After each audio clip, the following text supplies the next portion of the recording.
பொங்கலுக்கு மறுநாள் பார்த்தீங்கன்னா இந்த வீடியோ எடுக்கிறேன். இது பார்த்தீங்கன்னா சக்கரை பொங்கல் இருக்குது, பால் பாயாசம். இது பார்த்தீங்கன்னா இன்னும் கொஞ்சம் வெண்பொங்கல் இருக்கா.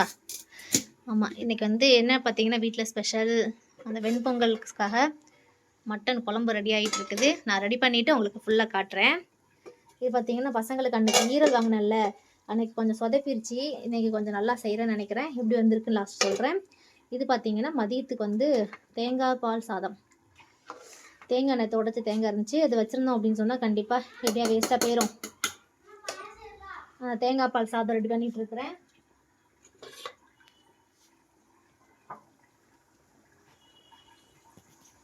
இது ஃபுல்லாகவே தேங்காய் பாலில் செய்யக்கூடிய சாதம். ஓகே, இது நல்லா ரொம்ப டேஸ்ட்டாக இருக்கும், பிரியாணி மாதிரி இருக்கும். ஓகே, இது ஒரு விசில் வந்துட்டோம், பார்க்கலாம். ஓகே, இன்னும் வேலை முடியலை. இதோ இதெல்லாம் க்ளீனிங் பண்ண வேண்டிய இருக்குது. கிச்சன்லாம் க்ளீன் பண்ணிவிட்டு எப்படி சமையல் முடிஞ்சிருக்கு அப்படின்னு சொல்லி ஷேர் பண்ணிக்கிறேன். மதிய சாப்பாடு ரெடி ஆயிடுச்சு. காலையில இதே சாப்பாடு தான் தம்பி. அன்னைக்கு ஈரல் திரும்ப நல்லா இருந்துச்சுல. ஆமா, இன்னைக்கு வேற டிஃப்ரெண்ட். நானே என்னது கண்டுபிடிச்சேன் இந்த ஈரல் ஸ்டைல். ஈரல் ஸ்டைல் சொல்லுங்க, இது நானே வச்சேன். அன்னை விட இன்னைக்கு நல்லா இருக்குல்ல கலரு.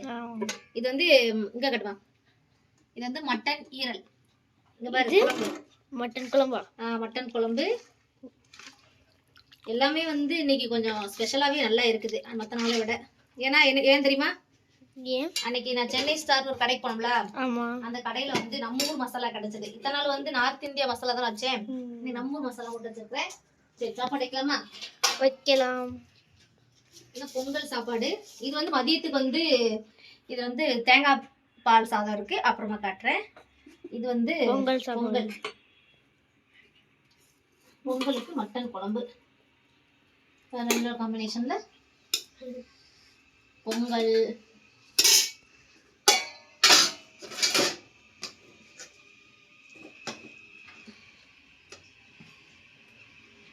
ஈரல்,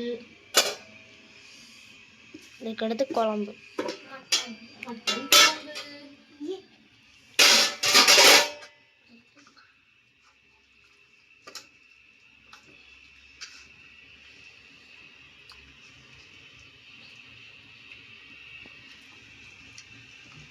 ஓகே, அடுத்து பாயாசம்.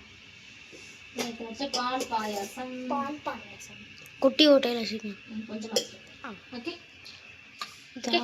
சாப்பாடு. இன்னைக்கு தான் சாப்பாடு மார்னிங். பாருங்க, எல்லாமே வந்து இது வந்து வெள்ளத்தில் செஞ்சது தானம்மா கூட்டு. இங்க வந்து இந்த குளிர் டைம்ல ரொம்ப ஃபேமஸ் பொரி உருண்டை. பொரி உருண்டை தான், அதான் பொரி உருண்டை. கடலை மிட்டாயி, இதுவுமே கடலையில் செஞ்ச ஏதோ மிட்டாயி. இது கட்லெட் மாதிரி இருக்கு. எல்லாமே பார்த்தீங்கன்னா நம்ம வீட்டில் செய்யலை, பக்கத்து வீட்டு தீதி கொடுத்தாங்க. இங்கே எப்படின்னு பார்த்தீங்கன்னா ஒரு விஷயம், நம்ம ஏதாவது பண்டம் அவங்களுக்கு கொடுத்தோம் அப்படின்னா அந்த பிளேட்டை வந்து சும்மா கொடுக்க மாட்டாங்க, திரும்ப ஏதாவது பண்டம் வச்சு கொடுப்பாங்க. அது வந்து முறையா. ஃபஸ்ட்டு ஸ்டார்டிங்கில் எனக்கு கோட்ரஸ் வந்தோடனே தெரியாது. பக்கத்து வீட்டுக்காரங்க ஒரு பண்டம் கொடுத்தாங்கன்ட்டு திரும்ப எம்டியாக அவங்களோட பாத்திரத்தை, நம்ம ஊரில் என்ன பண்ணுவோம், யாராவது குழம்பு கொடுத்தாங்கன்னா கழுவிட்டு திரும்ப கொடுத்துருவோம்ல, அது மாதிரி கொடுத்துட்டேன்.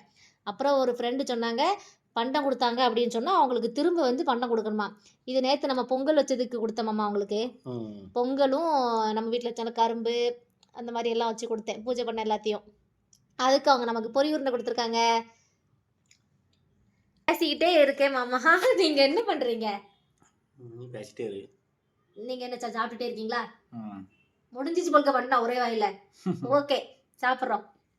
இதான் வந்து அது பேரு சொல்லுவாங்க, ஒரு விஷயம் சொல்லுவாங்கல்ல, என்ன சொல்லுவாங்க, ஒரு பொருளை கொடுத்துட்டு இன்னொரு பொருள் வாங்கணும், பண்டமாற்று முறை. அதை இங்கே நார்த் இந்தியாவில் நல்லா ஃபாலோ பண்ணுறாங்க. நம்ம ஊர்லேயும் இதை கூடிய சீக்கிரத்தில் நம்ம ஃபாலோ பண்ணணும். யாராவது கொடுத்தாங்கன்னா கிளாஸை கழுவிட்டு கொடுக்கூடாது, ஏதாவது பண்டம் வச்சு கொடுங்க, திரும்ப அவங்க ஏதாவது கொடுப்பாங்க. ஓகே, இந்த பண்டமாற்று முறை நல்லா இருக்குது. பொங்கல்லாம் நல்லபடியாக முடிஞ்சிருச்சு. இப்போ வந்து மாட்டு பொங்கலுக்கு நம்ம வீட்டில் என்ன ஸ்பெஷல் அப்படின்னு நீங்கள் பார்த்துருப்பீங்க வீடியோவில். எல்லாம் சாப்பாடெலாம் ரெடி பண்ணி பசங்களுக்குலாம் கொடுத்ததுக்கப்புறம் பார்த்தீங்கன்னா ஒரு ஆர்டர் பண்ணியிருந்தேன் ஆன்லைனில், அது வந்து வந்திருக்குது. இது என்ன அப்படின்னு சொல்லி இன்றைக்கி நம்ம சேனலில் ஒரு அன்பாக்சிங் தான் பார்க்க போகிறோம். இது ரொம்ப யூஸ்ஃபுல்லாக இருக்கும். இது வாங்குறதுக்கான காரணம் என்ன அப்படின்னு சொல்லி நான் சொல்கிறேன் பாருங்கள். என்னன்னா நான் மோஸ்ட்லி இந்த பொருள்லாம் வாங்க மாட்டேன், எனக்கு கிடையவும் கிடையாது. இதான் ஃபர்ஸ்ட் டைம் நான் ஆர்டர் பண்ணியிருக்கிறேன். இதுங்க நான் உங்களுக்கு காட்டுறேன் என்னன்ட்டு, அதுக்கப்புறம் சொல்கிறேன் ஏன் வாங்கினேன் அப்படின்னு சொல்லி. ஓகேவா? ஓகே, நான் வந்து நம்ம ஒரு சேனலில் இப்போ தான் ஃபஸ்ட்டு ஒரு அன்பாக்சிங் வீடியோ போடுறேன். மோஸ்ட்லி ஆன்லைனில் எதுவும் ரொம்பலாம் ஆர்டர் பண்ணுறது இல்லை. ஆனால் இந்த பொருள் வந்து ஆன்லைனில் ஆர்டர் பண்ணியிருக்கிறேன். என்னென்னு பார்த்தீங்கன்னா, பார்த்தோன்னே உங்களுக்கு தெரிஞ்சிருக்கும். கெஸ் பண்ணுறவங்க இப்போவே கெஸ் பண்ணி கமெண்டில் சொல்லுங்கள் இந்த டைமில் அப்படியே. ஓகே, பார்த்தீங்களா? இது ஒரு பேங்கிள் வந்து வளையல் வைக்கக்கூடிய ஒரு பாக்ஸு. இதை நான் ஆன்லைனில் ஆர்டர் பண்ணியிருந்தேன். மீஷோவில் தான் ஆர்டர் பண்ணியிருந்தேன். ரேட் வந்து ரொம்பவே கம்ஃபர்டபுளான ரேட்டு தான். 215 20 அந்த ரேட்டு. எதுக்காக ஆர்டர் பண்ணியிருந்தேன் பார்த்தீங்கன்னா, நம்ம இது மதுரா டூர் போனோமா, அப்போ கொஞ்சம் வளையல்லாம் வாங்கிட்டு வந்திருந்தேன். அதை வைக்கிறதுக்கு வந்து ஒரு பாக்ஸே இல்லை. அதனால தம்பி ஸ்கூல் ப்ராஜெக்ட்டுக்கு செஞ்ச இந்த ஃபர்ஸ்ட் எய்ட் பாக்ஸ் செஞ்சு வச்சுருந்தேன். அது இப்போ யூஸ் இல்லாமல் இருந்துச்சு அப்படின்னு சொல்லிட்டு அதெல்லாம் வச்சுட்டு இருந்தேன். ஆனாலும் வளையல் பாக்ஸ் வாங்குறது ஐடியா கிடையாது. இந்த இருக்கார்ல எங்கள் ஹஸ்பண்ட் பார்த்தீங்கன்னா, அம்மா நீ வளையல் வாங்கினதுக்கு ஒன்றும் குத்தம் கிடையாது, அந்த வளையலை ஒழுங்காக வைக்க மாட்டேன் அப்படின்னு சொல்லி திட்டிக்கிட்டே இருந்தார். இந்த வளையல் இப்படி வச்சிருக்கிறதுனால ஒரே திட்டிட்டு இருந்தார். 2 நாளைக்கு இப்படி வச்சிருப்பேன், அதுக்கடுத்து அங்கங்கே கழட்டி போட்டுருவேன்னு சொல்லி ஒரே குறை சொல்லிட்டே இருந்தாரா. கொஞ்சம் கோவம் வந்துருச்சு, ரோசம் வந்துருச்சு. அந்த அன்னைக்கு என்ன பண்ணேன்னா, அவருக்கே சொல்லாமல் அவரோட மொபைல்ல இருந்தே ஆர்டர் பண்ணியாச்சு. அப்புறம் அந்த பார்சல் வந்தப்போ தான் அவரே பார்த்தாரு, என்னடா இது ஆர்டர்லாம் போட்டிருக்கு அப்படின்னு சொல்லிட்டு. என்னங்க நமக்கு ரோசம் வந்துருச்சு அப்படின்னு சொன்னால் கண்டிப்பாக அவருக்கு செலவு இருக்கும். ஓகேவா? அதனால இனிமேல் எதுவும் திட்டாதீங்கன்னு சொல்லிட்டு இதை ஆர்டர் பண்ணியாச்சு. இப்போ நம்ம என்னென்ன வளையல் கலெக்ஷன்லாம் வச்சுருக்கோம் அப்படின்னு சொல்லிட்டு நான் இதில் வந்து ஆர்கனைஸ் பண்ணுறேன் பாருங்கள். இது எல்லாமே வந்து நீங்கள் வீடியோவில் பார்த்துருப்பீங்க. இந்த வளையல் பார்த்தீங்கன்னா இது நான் டெல்லியில் எடுத்தது. இங்கே எல்லாமே ரொம்ப சீப் அண்ட் பெஸ்ட்டாக கிடைக்கும். இதோட ரேட்டு பார்த்தீங்கன்னா இந்த வளையல் கொஞ்சம் காஸ்ட்லி தாங்க, 150 ரூபாய். அந்த வளையல் நல்லா இருக்கா அப்படின்னு சொல்லி கமெண்ட்டில் சொல்லுங்கள். உங்களுக்கு பிடிச்சிருக்கா, எந்த வளையல் பிடிச்சிருக்குன்னு கடைசியில் கமெண்ட் சொல்லுங்கள். இதோட ரேட்டு 150 ரூபாய். இங்கே டெல்லியில் தான் வாங்கினேன். அடுத்து பார்த்தீங்க அப்படின்னு சொன்னால் இது வந்து உங்களுக்கு தெரியும், நம்ம மதுரா டூர் போயிருக்கும் போது நீங்கள் அந்த வளையல் கலெக்ஷன்லேயே பார்த்துருப்பீங்க. இது மாதிரிலாம் நான் ஒரு நாள் கூட வளையல்லாம் சேர்த்து வச்சதே கிடையாது. அப்பப்போ வாங்குவேன், அதை யூஸ் பண்ணிவிட்டு அது வேஸ்ட்டாக போச்சு அப்படின்னு சொன்னால் தூர போட்டுட்டு போயிட்டே இருப்பேன். இதுவுமே நீங்கள் பார்த்துருப்பீங்க. மதுரா டூரில் வாங்கிட்டு என்னென்ன ரேட்டு நான் அந்த வீடியோவிலே சொல்லியிருப்பேன்.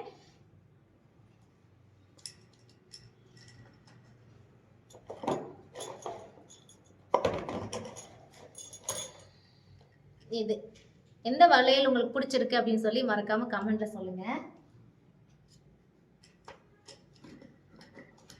ஓகே, இந்த வளையல் பாக்ஸ் வந்து கண்டிப்பாக யூஸாக இருக்கும்னு நினைக்கிறேன். ஏன்னா ஒரு டைம் யூஸ் பண்ணிட்டு அங்கே இங்கே போட்டுட்டு வளையல் இல்லை அப்படின்னு சொல்லி தேடி பாடுறதுக்கு இது எவ்வளோ பெட்டர். கண்டிப்பாக பாக்ஸ் நல்லாவே இருக்குதுங்க. இதெல்லாம் வச்சுட்டு இந்த பாக்ஸ் வந்து நல்லா மூடுதா க்ளோஸ் ஆகுதான்னு செக் பண்ணணும். அதையும் செக் பண்ணிட்டு சொல்கிறேன். இது எல்லாமே வந்து நம்ம மதுராவில் வாங்கின வளையல் கலெக்ஷன்ஸு. அதுக்கப்புறம் நான் ஆல்ரெடி வச்சுருந்த வளையல் பார்த்தீங்கன்னா கண்ணாடி வளையல் தான் கொஞ்சம் யூஸ் பண்ணிட்டு இருந்தேன். அதுக்கப்புறம் தான் சரி கை நிறைய கிளுன்னு போட்டுட்டு இருந்து இங்கே எல்லாருமே வந்து இந்த மாதிரி போட மாட்டேங்கிறாங்க வளையல். நம்மலாம் கை முட்டை கண்ணாடி வளையல் போடுவோம்ல ஊரில், அது மாதிரி இது வந்து வாங்கினது. ஆனால் இங்கே எல்லாருமே சிங்கிளாக ஒரு வளையல் போட்டாலும் நல்லா சூப்பராக இருக்குது அந்த வளையல், நல்லா ஜிகி ஜிகின்னு போடுறாங்க.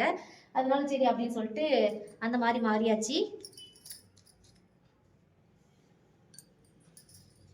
இது எல்லாமே நம்ம ஊர்லேருந்து வாங்கிட்டு வந்த கண்ணாடி வளையல். எல்லாமே கொஞ்சம் கொஞ்சம் உடஞ்சி போச்சு, கொஞ்சம் மிச்சம் இருக்கிறது தான் இதெல்லாம்.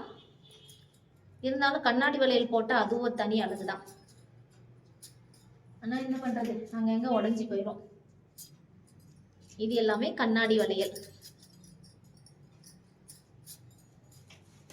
இது எல்லாமே உடஞ்சி போயிட்டு அங்கங்கே இருக்கக்கூடிய 1-2 வளையல். இது ஒரு வச்சிடலாம்.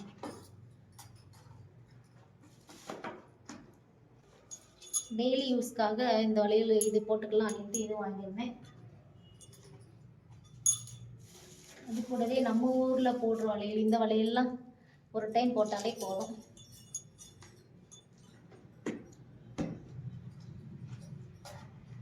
இதுதாங்க நம்மளோட ரொம்பலாம் வளையல் கலெக்ஷன் கிடையாதுங்க. நம்மகிட்ட மொத்தமே இவ்வளோதாங்க வளையலே.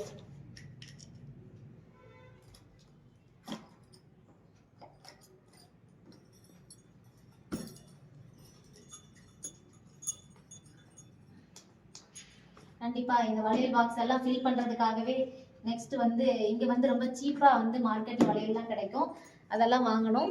நம்மளோட வளையல் பாக்ஸை வந்து நான் ஃபில் பண்ணி வச்சுட்டேன். நல்லா இருக்கா அப்படின்னு சொல்லுங்கள். இந்த பாக்ஸோட ரேட்டு பார்த்தீங்கன்னா 200 ரூபா தான். கண்டிப்பாக ஒர்த்து அப்படின்னே சொல்லலாம். ஏதோ ஜுவல்லரி பாக்ஸ் மாதிரி இருக்கா, இதில் வச்சுட்டு சர்ப்ரைஸாக காட்டணும். கண்டிப்பாக இந்த வீடியோ உங்களுக்கு ரொம்பவே பிடிச்சிருக்கும் அப்படின்னு நினைக்கிறேன். எங்கள் வீட்டு ஸ்பெஷல் சாப்பாடு நீங்கள் பார்த்துருப்பீங்க, அப்புறம் என்னோட ஸ்பெஷல் வளையல் பாக்ஸையும் பார்த்துருப்பீங்க. கண்டிப்பாக லேடிஸ் எல்லாருமே வந்து நிறைய கலெக்ஷன் வச்சுருப்பீங்க. நான் இது வரைக்கும் ஆச்சுங்க, இத்தனை வருஷத்தில் நான் ஃபஸ்ட் டைம் எனக்கான ஒரு பொருளை அப்படி ஸ்டோர் பண்ணுறேன் அப்படின்னு சொன்னால் இந்த வளையல் தான். அடுத்து சின்ன விஷயங்கள், கம்மல், அப்புறம் வந்து பார்த்தீங்கன்னா பொட்டு, அந்த மாதிரி சின்ன விஷயங்கள் இருக்குல்ல, அதுக்கெல்லாம் ஏதாவது பொருள் வாங்கினேன், ஸ்டோர் பண்ணுறதுக்கு வாங்கினேன் அப்படின்னு சொன்னால் கண்டிப்பாக காட்டுறேன். டெல்லி வந்ததுக்கப்புறம் ஒரு சின்ன சேஞ்சஸ் இந்த மாதிரி ஸ்டோர் பண்ணி வச்சிருக்கிறேன். ஆனால் எனக்கு உண்மையிலேயே பிடிச்சிருக்கு, ரொம்ப அழகாக இருக்குது பார்க்குறதுக்கு. இதோ நகைப்பெட்டியில் நகை வச்ச மாதிரி இருக்குதுல்ல. நம்ம ஊரில் தங்கத்தை தான் ஸ்டோர் பண்ணுவோம், இங்கே உள்ளவங்க வந்து நிறைய ஃபேன்சி ஐட்டம்ஸ் தான் வாங்குறாங்க. சரி, நம்ம இருக்கிற இடத்துக்கு தக்கன மாதிரி வாழணும்ல. இங்கே கோல்டெல்லாம் அதிகமாக யூஸ் பண்ண முடியாது, அதனால் நம்மளுமே இந்த மாதிரி மாறியாச்சு ஃபேன்சி ஐட்டம்க்கு. ஓகே, இந்த வீடியோ பிடிச்சிருந்துச்சு அப்படின்னு சொன்னால் மறக்காமல் லைக் பண்ணிக்கோங்க. நம்மளோட உறவுகள் எல்லாரும் வீடியோஸ் பார்க்குறீங்க, நான் ஆர்வத்தில் லைக் பண்ணாமல் விட்டுறீங்க. கண்டிப்பாக லைக் பண்ணிக்கோங்க. உங்களோட ஃப்ரெண்ட்ஸ் அண்ட் ஃபேமிலிக்கும் ஷேர் பண்ணுங்கள். பாய்.